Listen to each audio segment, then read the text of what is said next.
ഇപ്പോൾ ഇന്നലെയാണ് ഈ പണമിടപാട് സ്ഥാപനത്തിൽ ചെന്ന് ഈടില്ലാതെ പണം ചോദിച്ചത് എന്ന് അഫാൻ മൊഴി നൽകുന്നു. പക്ഷേ അത് ഇന്നലെ അല്ല എന്ന് ആ പണമിടപാട് സ്ഥാപനം പറയുന്നു. കഴിഞ്ഞ വ്യാഴാഴ്ചയാണ് ഇത്തരത്തിൽ അവിടെ ചെന്നതും ഈ പണം ആവശ്യപ്പെട്ടതും എന്നുള്ളത് പറയുന്നുണ്ട്. ഇത്തരത്തിൽ പലതരത്തിലുള്ള തെറ്റായ മൊഴികളും ഇത്രയും ക്രൂരമായ കൊലപാതകങ്ങൾ ഈ കുറഞ്ഞ സമയത്തിനുള്ളിൽ ഏറ്റവും അടുത്ത ബന്ധുക്കളെയും ഏറ്റവും അടുത്ത സുഹൃത്തിനെയും സ്വന്തം സഹോദരനെയും ഇത്ര ക്രൂരമായി കൊന്ന ഈ പ്രതി അതുപോലെ പോലീസിനെ വഴിതെറ്റിക്കാനോ അല്ലാതെയോ അല്ലെങ്കിൽ മാനസികമായ വിഭ്രാന്തി കൊണ്ടോ ഒക്കെ തെറ്റായ മൊഴികൾ നൽകുന്നുണ്ടാകും. പക്ഷേ പോലീസിനെ സംബന്ധിച്ചിടത്തോളം ഏറ്റവും വലിയ വെല്ലുവിളി എന്ന് പറയുന്നത് ഇതിന്റെ എല്ലാ കിട്ടുന്ന വിവരങ്ങളെല്ലാം കൂട്ടിയിണക്കിക്കൊണ്ട് യഥാർത്ഥ ചിത്രം, ഈ കൊലപാതകത്തിന്റെ യഥാർത്ഥ ചിത്രം എന്തായിരുന്നു കാരണം എന്നുള്ളത് കണ്ടുപിടിക്കുക എന്നുള്ളതാണ്. അഫാനും ഇപ്പോൾ ചികിത്സയിൽ തുടരുകയാണ്. ഈ എലിവിഷം കഴിച്ചിട്ടുണ്ട് എന്ന് പോലീസിനോട് നൽകിയ മൊഴിയുടെ പേരിൽ ഇപ്പോൾ ആശുപത്രിയിൽ ചികിത്സയിൽ തുടരുകയാണ്. അവിടെ എത്തി പോലീസ് മൊഴി രേഖപ്പെടുത്തുന്നുണ്ടായിരുന്നു. നേരത്തെ വിശദമായ മൊഴി രേഖപ്പെടുത്തേണ്ടതുണ്ട്. അഫാന്റെ മാനസിക നില കൂടി കുറച്ചുകൂടി നോർമൽ ആകാൻ കാത്തിരിക്കുകയാണ് പോലീസ്. അതിനുശേഷം അഫാന്റെ മൊഴി എടുക്കേണ്ടതുണ്ട്. ചികിത്സയിൽ കഴിയുന്ന തീവ്രപരിചരണ വിഭാഗത്തിൽ ചികിത്സയിൽ കഴിയുന്ന അമ്മ ഷെമിയുടെ മൊഴി എടുക്കേണ്ടതുണ്ട്. ഷെമിക്ക് കുറച്ചുകൂടി കൂടുതൽ വിവരങ്ങൾ പോലീസിന് കൈമാറാൻ കഴിയും. പക്ഷെ അതിനുള്ള ആരോഗ്യാവസ്ഥ തൽക്കാലം അവർക്ക് ആയിട്ടില്ല. അതിനുള്ള കാത്തിരിപ്പിൽ കൂടിയാണ് പോലീസ്. രണ്ടുപേർ കൊല്ലപ്പെട്ട ലത്തീഫിന്റെ വീട്, ലത്തീഫ് ഭാര്യ ഷാഹിദ, ഇവർ രണ്ടുപേർ കൊല്ലപ്പെട്ട ആ വീട്ടിൽ നിന്ന് രാഹുൽനാഥ് ചേരുന്നുണ്ട്. രാഹുൽ, രണ്ടുപേരുടെയും മൃതദേഹങ്ങൾ ഇൻക്വസ്റ്റ് നടപടികൾ പൂർത്തിയാക്കി ആശുപത്രിയിലേക്ക് മാറ്റിക്കഴിഞ്ഞു.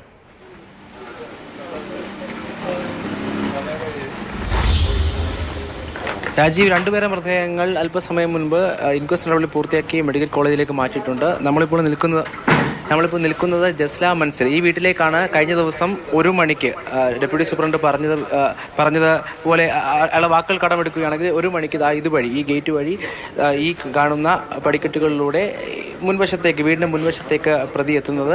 ഏതാണ്ട് ഈ കതവിന് തൊട്ടു പിന്നിലാണ്, ഇന്നലെ ദൃശ്യങ്ങൾ കണ്ടതുപോലെ തൊട്ടു പിന്നിലാണ് ഗ്രഹനാഥനായ ലത്തീഫ് ഇരുന്ന സോഫയുള്ളത്.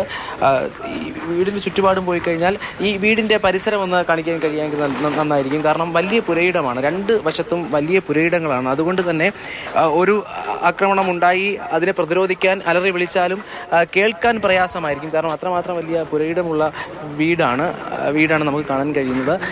ഇത് കിടപ്പുമുറിയാണ്. ഇതിന് തൊട്ടു പിന്നിലാണ് അടുക്കളയുള്ളത്. കിടപ്പുമുറിക്ക് തൊട്ടു പിന്നിൽ അടുക്കളയുണ്ട്. അടുക്കളയിൽ വെച്ചിട്ടാണ് ഷാഹിദ കൊല്ലപ്പെടുന്നത്. അത്തരത്തിൽ വലിയ ആക്രമണമാണ് അവർക്കെതിരെ പ്രതി അഴിച്ചുവിട്ടത്. എന്തായാലും ഇൻക്വസ്റ്റ് നടപടിക്കൊപ്പം ഉണ്ടായിരുന്ന വ്യക്തി നമ്മോടൊപ്പം ചേരുകയാണ്. ഇൻക്വസ്റ്റ് എന്തൊക്കെയാണ് ബോധ്യപ്പെട്ടത് പോലീസിനൊപ്പം നിന്നപ്പോൾ? ഞാൻ കാണുമ്പോൾ പുള്ളി ബ്ലഡൊക്കെ ആയിട്ട് ഇരിക്കുകയാണ്, കസേര ഇരിക്കുന്ന രീതിയിലാണ് കാണുന്നത്. പോലീസ് വന്ന് അവിടുത്തെ സാക്ഷിയായിട്ട് നിൽക്കാൻ പറഞ്ഞു. ഈ ഡ്രോയും അലമാരയൊക്കെ തുറന്ന നിലയിലായിരുന്നു തുറന്നായിട്ട് കാണുന്നുണ്ടായിരുന്നു. ഡ്രോ തുറന്ന് നടക്കുന്നതായിട്ട് കാണുന്നുണ്ടായിരുന്നു. പണം ഉണ്ടായിരുന്നോ അതോ? അറിയില്ല. നിലവിലിപ്പോൾ കാഴ്ചയിൽ പണം ഉണ്ടായിരുന്നോ അതോ അലമാരയിലൊക്കെ? അലമാര തുറന്നതായിട്ട് കാണുന്നുണ്ട്. അലമാര തുറന്ന് കിടക്കുന്നതായിട്ട് കാണുന്നുണ്ട്.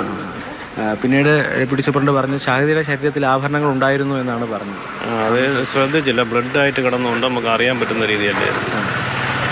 ഈ പറയുന്ന പോലെ രക്തം തിളക്കെട്ടി കിടന്ന രീതിയിലാണ്. രക്തം നല്ല തളം കെട്ടി കിടക്കുന്ന നല്ലപോലെ രക്തം വാർന്നാണ് മരണപ്പെട്ടിരിക്കുന്നത്. കാരണം അത്രയും കാണുന്നുണ്ടായിരുന്നു. അവിടെ ശരീരത്തിൽ ഫുള്ളുണ്ട്, ചെവലിലുണ്ട്, കട്ടിലിനടിയിലുണ്ട്, എല്ലാം ബ്ലഡ് കിടക്കുന്നുണ്ട്. ഒരു മൽപ്പിടുത്തത്തിന്റെ ലക്ഷണമുണ്ട് എന്നാണ് പറയുന്നത്. അത്തരത്തിൽ എന്തെങ്കിലും മൽപ്പിടുത്തം നല്ല നടക്കുകയാണെങ്കിൽ ആദ്യമേ അടിച്ച് ചിലപ്പോൾ ഇരുത്തി കാണാൻ സാധ്യതയുണ്ട്. അടിയിൽ തന്നെ ഷാഹിദയുടെ കാര്യത്തിൽ ആ ഒരു ആക്രമണം കണ്ടപ്പോൾ ഓടാൻ ശ്രമിക്കും, ബേക്കിൽ നിന്ന് പിടിച്ചിടുക, അങ്ങനെ ചെയ്താണ് തോന്നുന്നുണ്ട്. ഈ വായ്ക്കുള്ളിൽ തുണി തിരികെ എന്ന രീതിയിൽ പറയുന്നുണ്ടായിരുന്നു ആദ്യം കണ്ട. വായിൽ ഇങ്ങനെ കിടക്കുന്നുണ്ട്, തിരികെ വെച്ചിട്ടില്ല.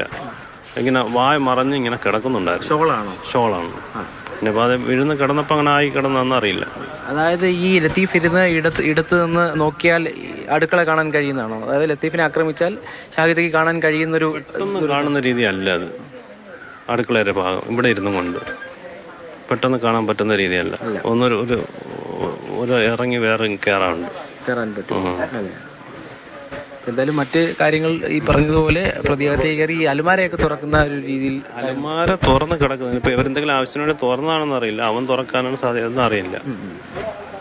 അപ്പോൾ അത്തരത്തിൽ തന്നെയാണ് രക്തം തളം കെട്ടി കിടക്കുന്ന തരത്തിലായിരുന്നു മൃതദേഹങ്ങൾ ഉണ്ടായിരുന്നത്. അലമാരയും ഡ്രോയും ഒക്കെ തുറക്കാൻ ശ്രമിച്ചു എന്ന് പോലീസ് പറഞ്ഞു. അപ്പോൾ അത് ഈ കൃത്യത്തിന് ശേഷം തുറക്കാൻ ശ്രമിച്ചതാണോ അല്ലയോ എന്നുള്ളത് തെളിയിക്കപ്പെടേണ്ട കാര്യമാണ്. എന്തായാലും ഒരു പക്ഷേ ലത്തീഫിനെ ആക്രമിക്കുന്നത് കണ്ടിട്ട് പ്രതിരോധിക്കാൻ ഓടുകയോ മറ്റോ ചെയ്തപ്പോഴാണ് ഷാഹിദയെ പ്രതി ആക്രമിച്ചതും. ഒപ്പം അത്തരത്തിൽ ഒരു ഷോള് വായിലേക്ക് മുഖത്തേക്ക് വീഴുന്ന രീതിയിലാണ് ഷോളും കിടന്നത്. എന്തായാലും ഇത്രമാത്രം ദൂരമുണ്ട്. അതായത് അടുക്കളയുടെ പിൻവശം, അടുക്കളയുടെ ഗ്രില്ലാണ് ഈ ദൃശ്യങ്ങളിൽ കാണുന്നത്.